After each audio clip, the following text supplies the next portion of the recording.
रास्ते तो हर मोड़ पे बदल जाते हैं, पर दिशाएं कभी नहीं बदलती। आज गैस हम लोग क्लास 10th मैथ्स एनसीईआरटी का चैप्टर 3 की एक्सरसाइज नंबर 3.6 का फर्स्ट क्वेश्चन देखेंगे। क्या कह रहा है? Solve the following pairs of equation by reducing them to a pair of linear equation. इस फर्स्ट क्वेश्चन में हमें ये बताना चाह रहा है कि ये जो पेयर ऑफ इक्वेशन गिवन है हमको इस पार्ट में, उसको लीनियर इक्वेशन में चेंज करना है। फिर उसके बाद में हमें सॉल्व करना है। सॉल्व करने का मतलब x और y की वैल्यू निकालनी है। बात समझ गया ना? तो इस सबसे पहले हम ये देखते हैं इसको लीनियर में कैसे चेंज करें। उसके लिए थोड़ा सा रफ वर्क देखते हैं। जैसे ये 1/2x लिखा हुआ है, 1/2x लिखा हुआ है, तो 1/2x को हम लोग 1/2 इंटू 1/x लिख सकते हैं ना? बिल्कुल लिख सकते हैं। अगर न्यूमरेटर की मल्टीप्लाई कर दो, डिनोमिनेटर की कर दो, तो 1/2x ही तो आएगा।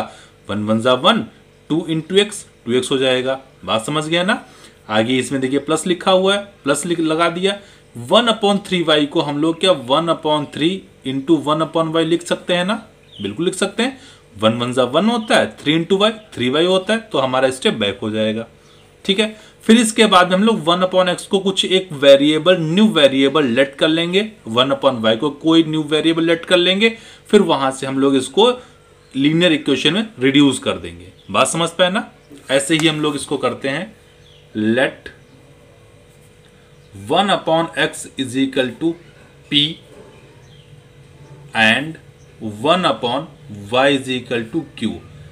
आप p और q की जगह a और b लेट कर लीजिए, m और n करिए, कुछ भी करिए। ठीक है। तो ये 1/2x जो लिखा है इसको हम 1/2 इंटू 1/x लिख सकते हैं, प्लस का ये 1/3y लिखा हुआ है, इसको हम लोग 1/3 इंटू 1/y लिख सकते हैं। कैसे लिख सकते हैं? अभी आपको अपने करके दिखाया था। ये 2 एज इट इज लिखा हुआ है। बात समझ गया ना? अब देखिएगा ये 1/x जो है, 1/x को हम लोग p लेट कर चुके हैं, तो इस 1/x की जगह पे p पुट कर देंगे। तो देखिएगा क्या आएगा, 1/2 इंटू p हो जाएगा, प्लस का ये 1/3 एज इट इज रहेगा, इंटू इस 1/y को हम लोग क्या लेट कर चुके, q लेट कर चुके हैं, तो इस 1/y की जगह पे q पुट कर देंगे, इज इक्वल टू 2 हो जाएगा। बस डाइजेस्ट हो रही ना? अब इसके बाद में जरा देखिएगा, ये p1 जा p मतलब p/2 हो गया, प्लस का q1 जा q और ये q/3 हो गया, is equal to 2 as it is चल रहा है। बात क्लियर है ना? फिर इसके बाद में जरा देखिएगा, इसमें हम एलसीएम लेंगे। एलसीएम क्या आ जाएगा? 2 3 जा 6 एलसीएम आ जाएगा। क्रॉस मल्टीप्लाई करिए, 3 इंटू p 3p हो जाएगा, प्लस का इसकी क्रॉस मल्टीप्लाई करिए, q इंटू 2 2q हो जाएगा, इज इक्वल टू 2 ये वाला एज इट इज लिखा हुआ। अब ये 6 डिवाइड में है तो उधर जाएगा, इक्वल के उधर जाएगा तो मल्टीप्लिकेशन में हो जाएगा। तो हमारी इक्वेशन बन जाएगी 3p plus 2q is equal to 6 2 जा 12 बन जाएगी। ठीक है। इसको इक्वेशन नंबर ए दे दिया। देखिए लीनियर इक्वेशन में चेंज हो चुकी है। ऐसे ही ये जो इसकी सेकंड इक्वेशन दी गई है हूबहू इसी के तरीके से लिखेंगे। देखिए लेट, तो ये जो हमने let 1/x is equal to p किया हुआ है, 1/y is equal to q किया है, ये दोनों इक्वेशन के लिए है, ये एक इक्वेशन के लिए नहीं, दोनों के लिए लेट किया है। अब इसको 1/3 को 1/3 इंटू 1/x लिख सकते हैं, ये प्लस लिखा हुआ। इस 1/2y को 1/2 इंटू 1/y लेट कर सकते हैं, लिख सकते हैं, is equal to 13/6 as it is लिखा हुआ है। बात क्लियर है ना? अब इसके बाद में देखिएगा, ये 1/3 तो ऐसे ही रहेगा। इस 1/x को हम लोग यहां से देखिए p लिख सकते हैं। ठीक है। तो 1/3 इंटू p हो जाएगा, प्लस का ये 1/2 एज इट इज रहेगा, और इस 1/y को यहां से देखिए हम लोग q लिख सकते हैं, तो ये q ऐसे ही नोट हो जाएगा, is equal to 13/6 as it is note हो जाएगा। बात समझ गए? अब देखिएगा यहां से p1 जा p तो p/3 हो जाएगा, प्लस का q1 जा q तो q/2 हो जाएगा, इज इक्वल टू 13/6 ऐसे ही चल रहा। अब यहां भी हम लोग एलसीएम ले लेंगे। एलसीएम में क्या आएगा? 3 2 जा 6 एलसीएम आ जाएगा। अब इसकी इधर मल्टीप्लाई, इसकी इधर मल्टीप्लाई, 2 इंटू p 2p हो जाएगा, प्लस का 3 इंटू क्यू 3Q हो जाएगा is equal to 13/6 as it is लिखा हुआ। 6 से 6 कट गया तो हमारी इक्वेशन क्या बन के आई 2P प्लस का 3Q इज इक्वल टू 13।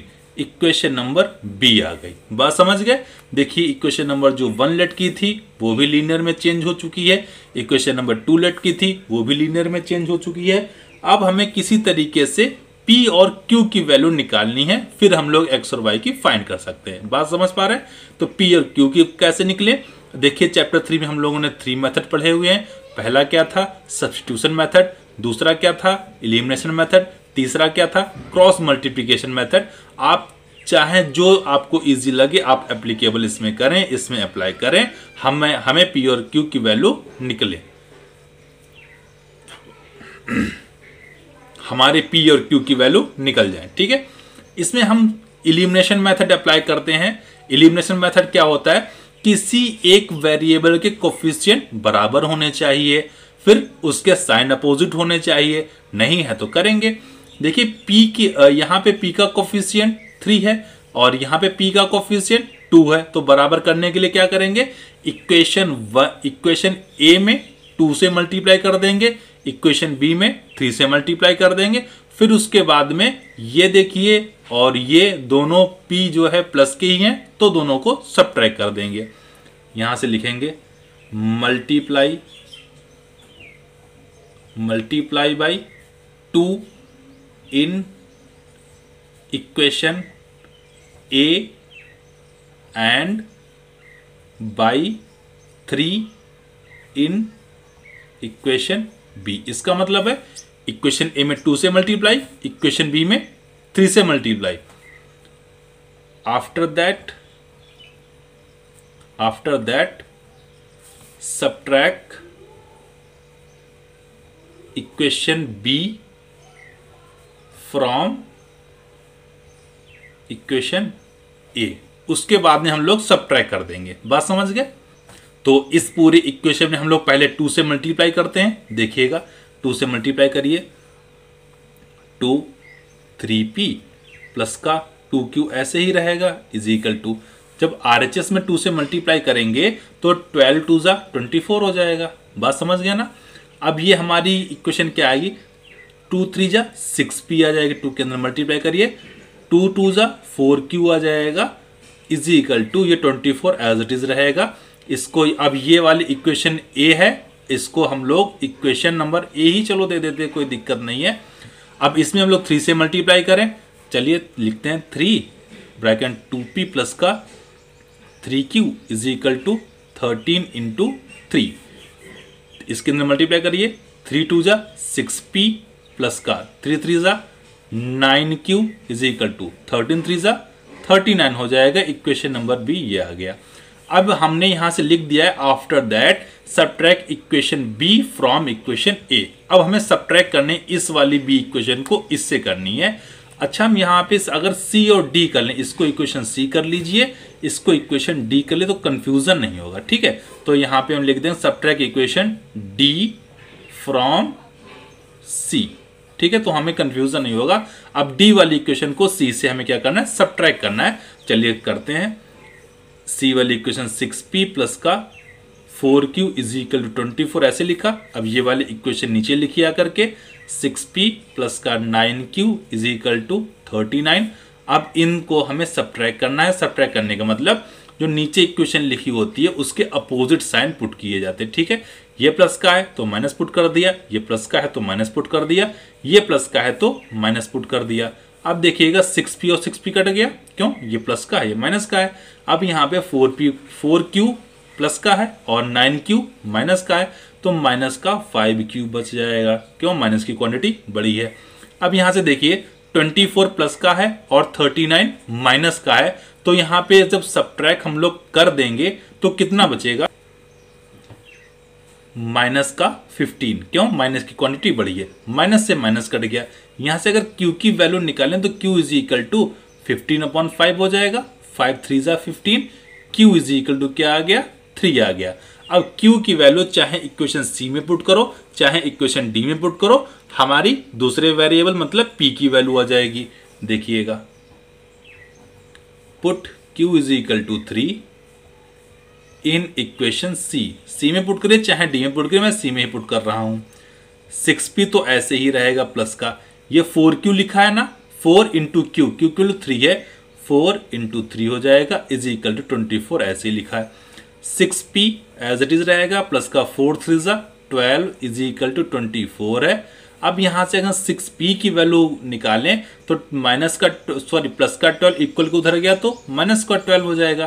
तो 24 से 12 को सब्ट्रैक्ट करेंगे तो कितना आ जाएगा, 6p इज इक्वल टू 12 ही आ जाएगा।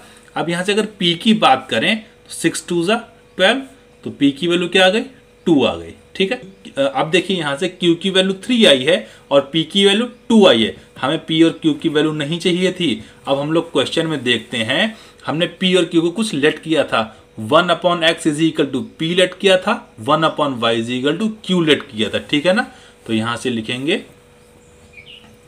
ETQ 1/x is equal to p let कर चुके थे ना, तो 1/x इज इक्वल टू क्या आ जाएगा, p की वैल्यू 2 है। अच्छा, हमें x की वैल्यू चाहिए ना, तो इसको रिवर्स कर दीजिए, रिवर्स मतलब उल्टा कर दीजिए, तो x इज इक्वल टू 1/2 आ जाएगा। बात समझ गए, x की वैल्यू निकल गई। और अब यहां से हम लोग q की वैल्यू 3 है और q को हमने ऊपर क्वेश्चन में 1/y लेट किया था इज इक्वल टू q था, तो 1/y is equal to q की वैल्यू क्या है, 3 है। इसको रिवर्स करिए, रिवर्स मतलब उल्टा करिए, जब ये उल्टा होगा 1/y का तो y हो जाएगा, और ये 3/1 लिखा है तो ये 1/3 हो जाएगा। बात समझ पाए, यही हमारी x और y की वैल्यू है, यही इस पार्ट का सोल्यूशन है। Okay, thank you.